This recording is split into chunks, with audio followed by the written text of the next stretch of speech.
What's going on, everybody? Welcome to the channel. Today we're actually going to be going over the latest Multiversus tier list. Well, just a doubles tier list in my opinion. Of course, this is going to be focused solely on doubles. So, not taking singles into account, always like to preface that. But without further ado, we can get straight into it. Going in to S tier. One of the first S tier picks I can obviously make is Arya Stark. Arya, of course, being one of the hardest characters to balance in the game and having the reputation of being one of the most oppressive in the game as well since she's been in the cast. You would think, right? Obviously, she would be a great character. Well, honestly, in the doubles format, of course, things are a bit different because you have to depend on your partner, but Arya works with a lot of characters now, and I feel like as the meta has progressed and as she's been tuned over and over and over, I feel like it's really hard to make her bad. I feel like there's no reason to make her bad. I feel like there's no reason to make a character bad in general. You just want to make characters balanced overall, right?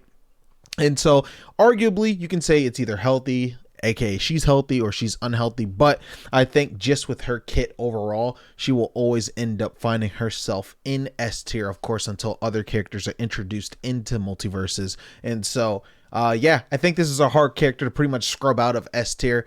Great versatility, great kill power, great situational setups, aka like, let's say you lob your partner lobs someone upward or to the left or right. If Arya is in that position, she has the ability to either transition that into a vertical KO or of course horizontal. She's just very good. Of course, very light, so that's always going to hurt her, but outside of that, definitely a character that you would want on your team in most cases.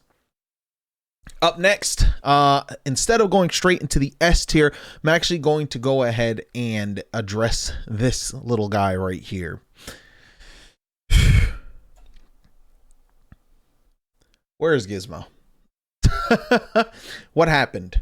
I know he got some reworks to his arrows and of course the popcorn, but overall this little guy is pretty lackluster. Now, to be B tier in this game doesn't mean that you're absolutely unusable, but in the grand scheme of things, Gizmo has entirely fallen from grace, similar to that of Tom and Jerry, who I would put at the bottom of A tier in my opinion. I just feel like both of these characters were once some of the greats, especially Tom and Jerry, and then they both fell off hard. And as you see, I fill out this tier list more and more. You're going to see more and more characters pretty much kind of just like overlap them, in my opinion, to a degree.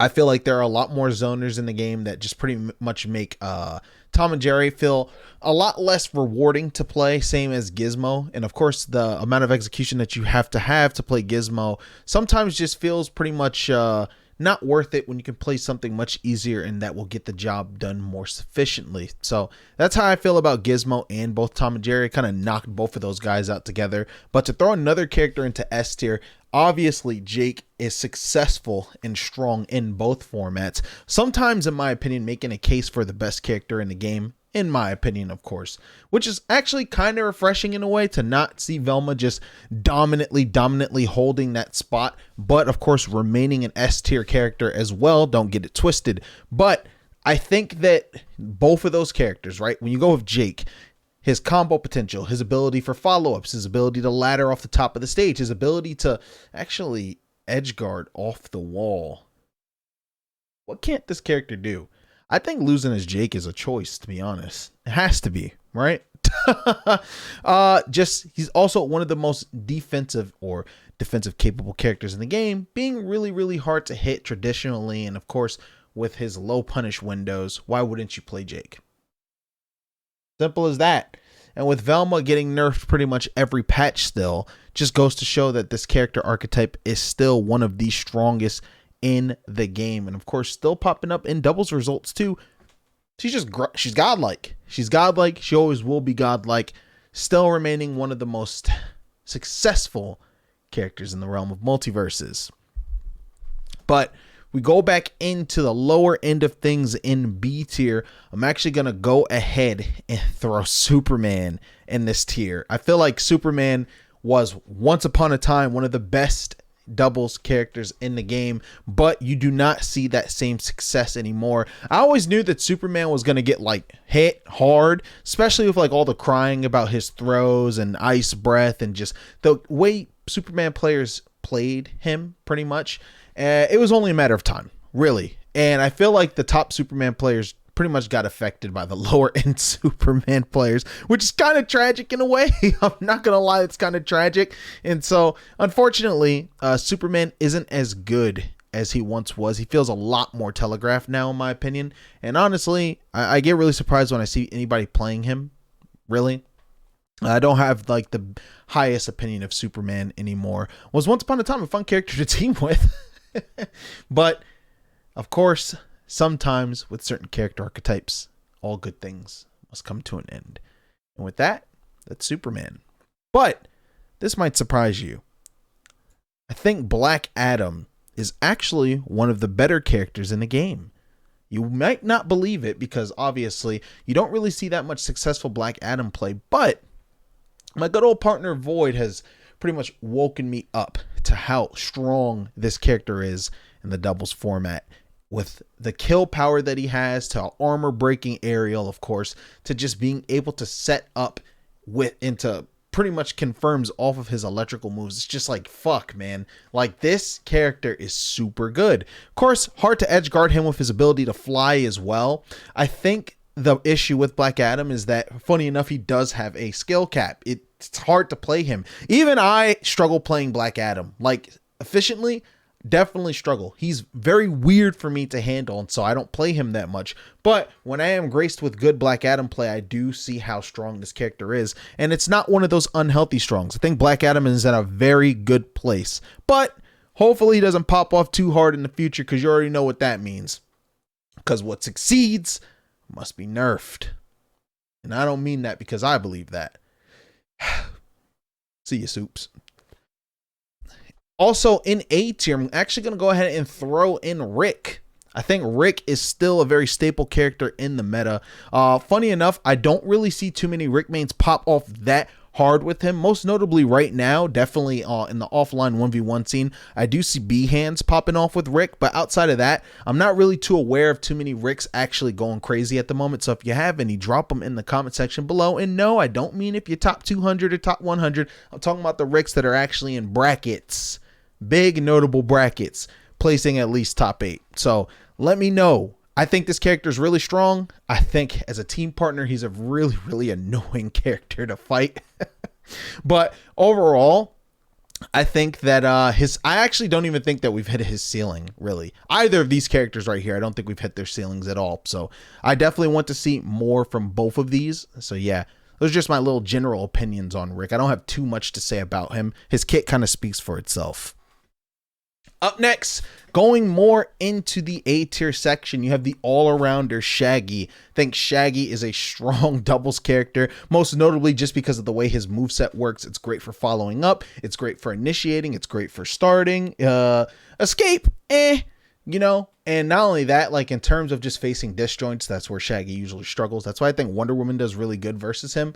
But other than that, there aren't too many issues in the game that you cannot throw Shaggy against. And so due to that, I think that he will always have this sort of relevance in the meta unless you just tank his kill power like entirely. But other than that, I think Shaggy is a great character.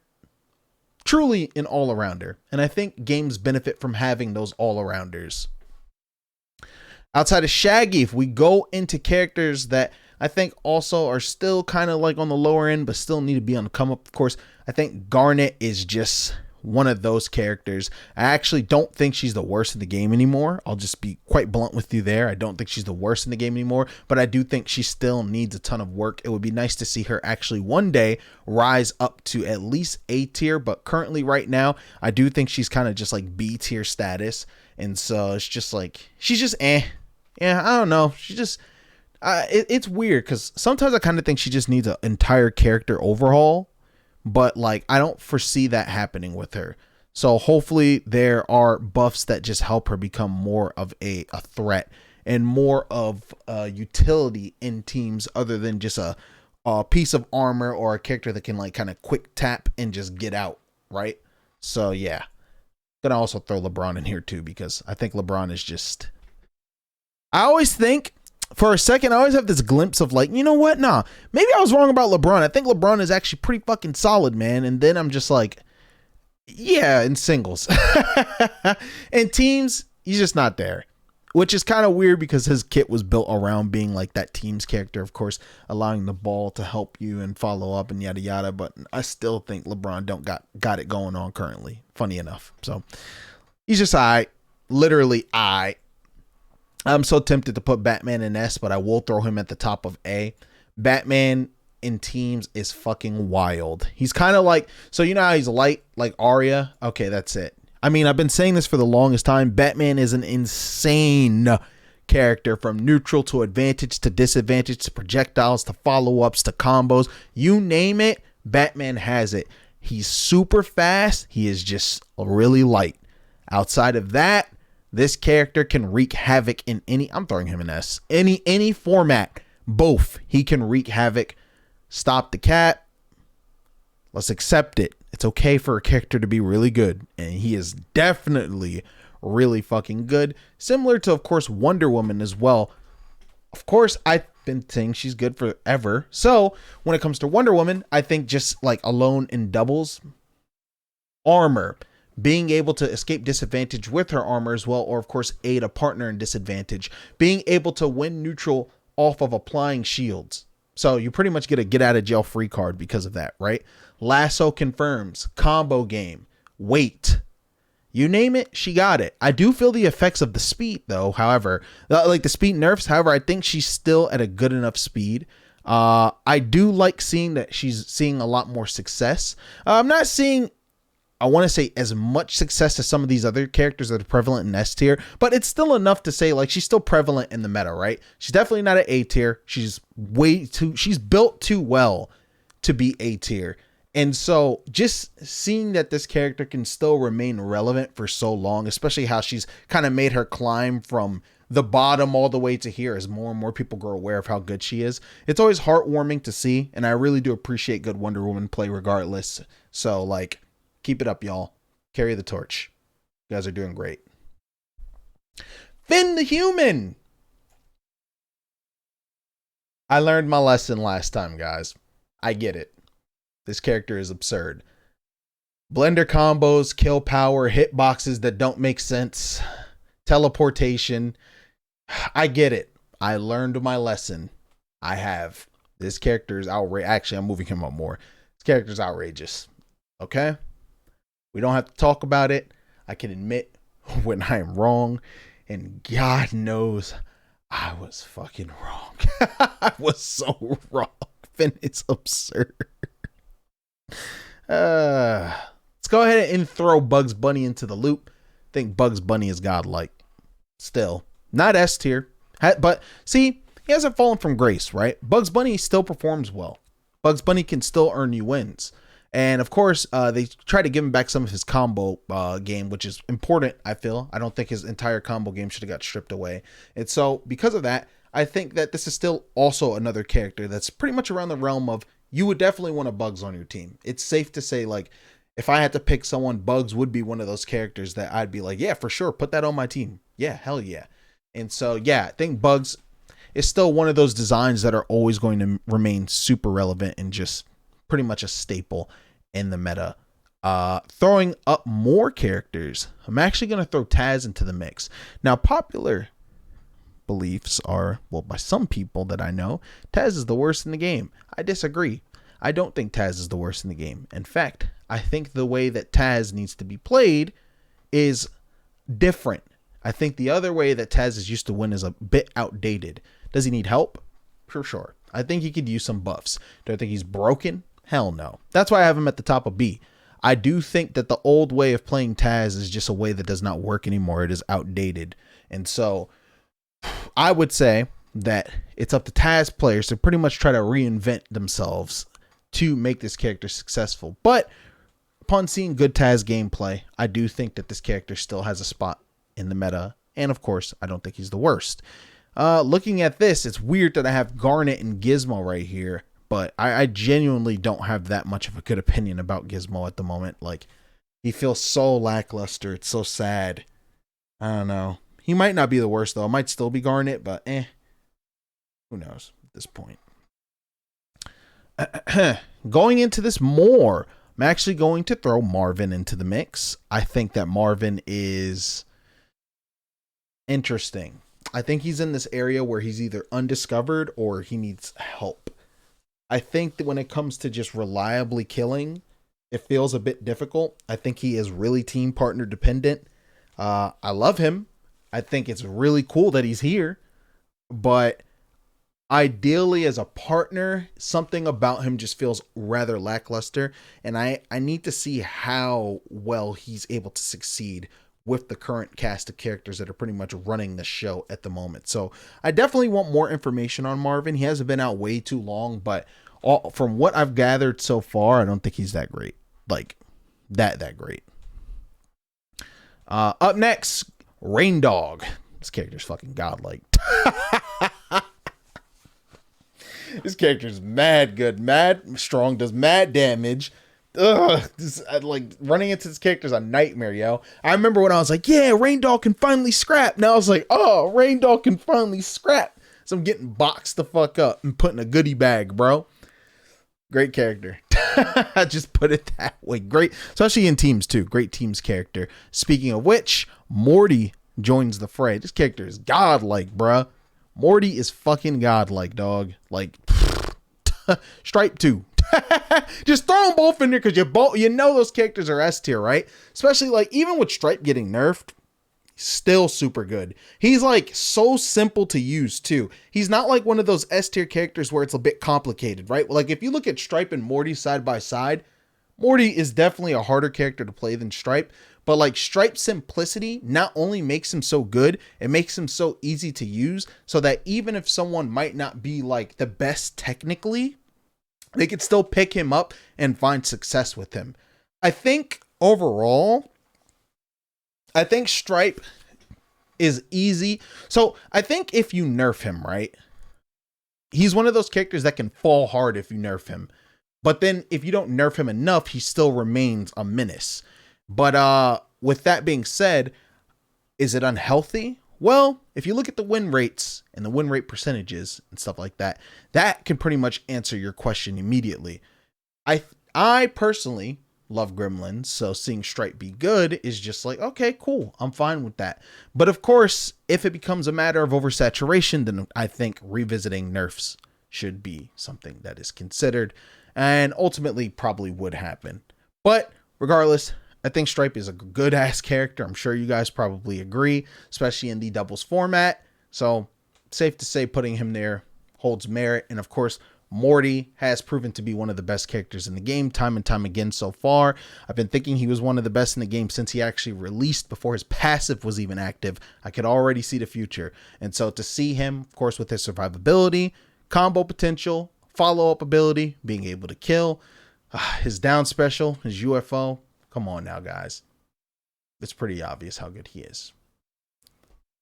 Outside of that, with the last three characters, we got Harley Quinn, who I still think, even without her loops, is an A tier character. I think Harley Quinn is still a strong character. Funny enough, I think that Harley Quinn, throw some respect on her name, right? She might not have the loops, but she still does have other shit. I hate when people act like this character is just helpless every time she gets rightfully nerfed.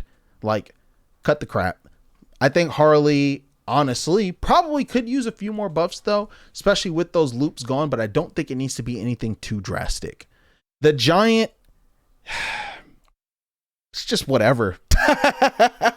It's just whatever. Like, he either pops off or he gets absolutely dismantled. And that alone doesn't allow me to put him anywhere high in A. If I had him in A, I'd probably put him like towards the bottom of it, but I can comfortably put him at B for consistency's sake. And then Steven, I think, you know, I am the guy that has a great opinion of Steven. Like, I think Steven is a really good character. I would actually put him here for now, just for now. Still think he could be S tier, but we shall see. But regardless, guys, this is my tier list for the current patch of Multiversus. Let me know what you guys think in the comment section below. Of course, what you think about this doubles list. Be sure to subscribe to the channel. Trying to hit 50K on YouTube before the end of December. Like literally before the new year. It would mean a lot to me if we did that. And I can only do that with your help. Really appreciate you guys watching the video. Be sure to give it a thumbs up, hit that like button, and again, subscribe. This is NAKAT. Take it easy. Peace out. Deuces. We out of here. Later.